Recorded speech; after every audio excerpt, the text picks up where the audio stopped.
Today is going to be a movie review of one of my favorite found footage horror films. Now, I know what you're going to say. Found footage, it's been done to death, demons, ghosts, whatever. That's not the case with this movie.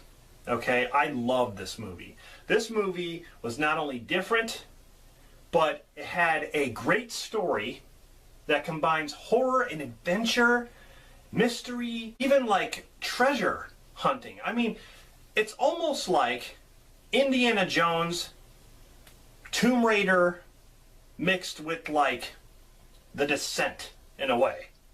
I mean, that's what it feels like, but found footage style. The movie is As Above, So Below. It's a 2014 American horror film directed by John Dowdle, I guess that's how you say it, co-written by his brother, Drew. It's presented in found footage, like a found footage documentary of a crew's experience on exploring the catacombs in Paris, which are real. I mean, you can actually go into the catacombs located underneath Paris. What's interesting about this movie is I've seen YouTube videos of people doing this, but I guess there is a secret way to get into the catacombs that is located under this bridge or something like that, and there's this little hole that you have to jump down into and kind of duck and crawl in underneath, and then you're in the catacombs. They use that same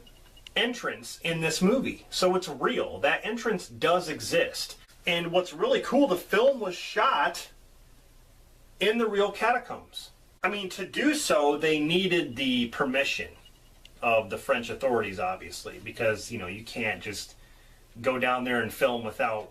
And there are certain part of the catacombs that you can actually go into, and there's certain parts that you can't, from what I understand. You can there's tours that, people take you on down there, but there are actually people who go down into the catacombs and just relax and hang out. I mean, like I said, I've seen YouTube videos. This guy with a camera, he'll go down there and there's people down there just hanging out. I mean, on the walls there'll be like graffiti and stuff like that, but it's like, they say if the cops catch you, you get in serious trouble. But it's this secret place, and I'm just surprised that no one has, like, even the authorities have not sealed that shut. But the catacombs are so large that if they did that, they'd probably be afraid that someone would be down there and they barricade them in and they can't get out, obviously. Unless they did a huge search. But man, I mean, catacombs, it's crazy claustrophobic. This movie is claustrophobic because I hate tight spaces, cave dwelling and all that stuff. That's why The Descent bothers me. That movie bothers me, not the creatures, but the fact that they're going through these tight little spaces and trying to squeeze through in these caves, and they get stuck and they can't breathe. They start hallucinating and all that stuff. That's me. That'd be me. Especially in this movie, there's a couple of parts where they're crawling through this tiny little hole and there's bones, and they're crawling over these bones trying to get to the other side. And I don't remember what his name was. Edwin Hodge. He's from the Purge series, by the way. Edwin Hodge, he freaks out in this movie. He's like, oh, I can't, I'm stuck, and they're trying to help him. He's like, just go, just get out of my way, just go, come on, keep moving forward. He's like, I can't go nowhere. That'd be me. I'd be like, go, get out of my way. That would be me. Okay, I'd be telling him to get the hell out of my way. This movie stars Perdita Weeks, who was in Ready Player One as Kira. I didn't know that. I actually didn't recognize her. But she is the main girl in this. You also have Ben Feldman.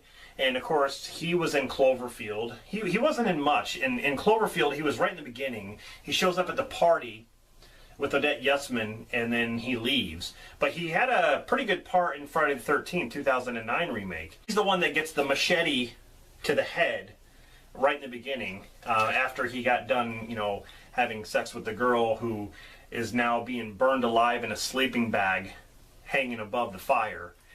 That's him. He's in this movie. He does a really good job in this movie, actually. I actually believed his performance. He seemed... Actually, what's interesting about this is he suffered from claustrophobia. I mean, he let the director know that when they were filming this, because like I said, they filmed this in the real catacombs. He had to take breaks, numerous breaks, okay, in this while shooting this, to actually cope with the claustrophobia. Now, I'm not sure if they actually got it on film, his actual reactions, because like I said, I believed every time he was scared or he was just like looking around and he just, you know, he was sitting there breathing heavy and stuff like that, he would like be sitting down and like, no, I'm not going farther, I'm not going in there.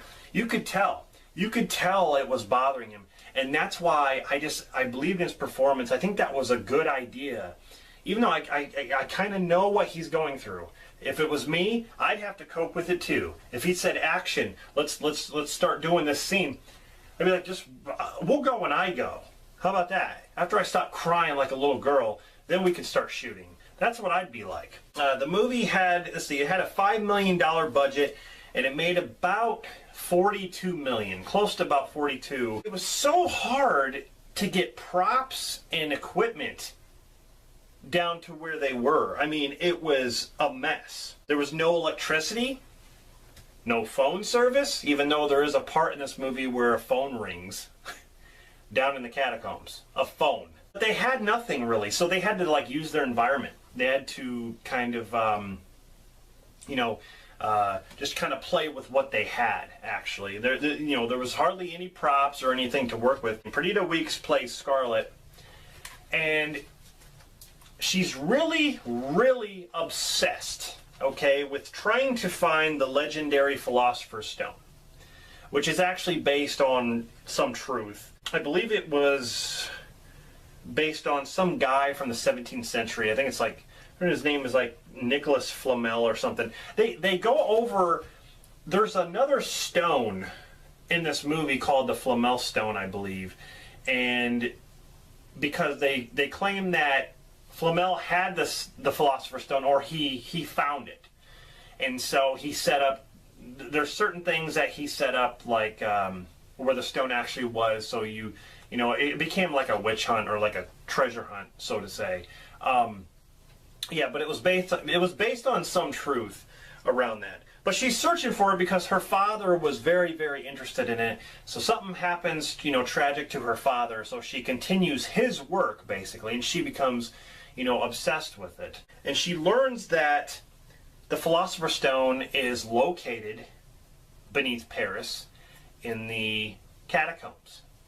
And so that's when she goes to Ben Feldman's character, and he's very smart. She goes to him to find out some information. He goes with her because they had this thing in the past, and then they get a team together to go down there and go through the catacombs, but they start to run into problems. They start getting further and further down into nowhere, and they start seeing things and hearing things, and they come up to like this wall, and there's some kind of scripture that says if you go in there you won't come back, and they're like, do not go in there, and it's like you will lose your mind. So, and the whole point of it is like when they go in there they start seeing things that happened in the past, tragic things. The whole point of it is to confront your demons, to confront your fears. That is exactly what happens in this movie. They confront their worst fears or their tragedies that have happened. There's some very cool imagery